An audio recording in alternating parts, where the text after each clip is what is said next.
Close to 60% of the population, or 7.2 million people in South Sudan, will face severe food crisis in April to July 2021. This means that this population are not able to meet their basic food needs without external assistance. It is therefore imperative that we take action now to avert widespread starvation on the vulnerable population. While the effect of food crisis is felt across the population, the impact on the vulnerable girls are always not recognized, and yet these girls are faced with amplified risks that compromise their well-being and future prospect. For example, girls are at risk of dropping out of school, being forced into early marriages, and sexual exploitation. Pibor County is specifically affected due to the current food crisis, flooding, and conflict. In this area, we are already intervening with life-saving intervention targeting the vulnerable girls, adolescents, and children together with their family.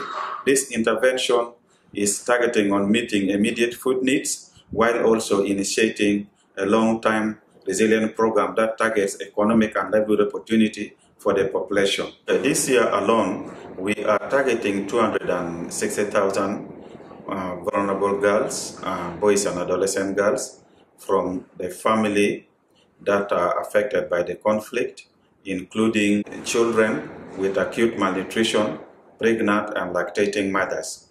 We have been working in Pibor for the last decades, and our team are working hard, like racing against time, because we only have the window between now to April when the rain onset to do much to avert the effect of starvation and prevent widespread suffering and humanitarian catastrophe. We believe that working together with our team, our partner, government, and international community, together with the affected population, will be able to prevent widespread starvation, while also working together to forge a way forward for sustainable livelihood and then also long-term development programming.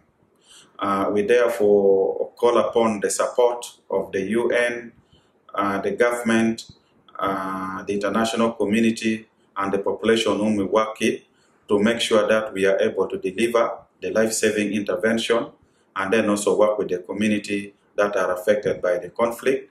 Our strategy is to work to meet immediate life-saving needs, but at the same time also develop long-term resilient program in terms of livelihoods and economic opportunity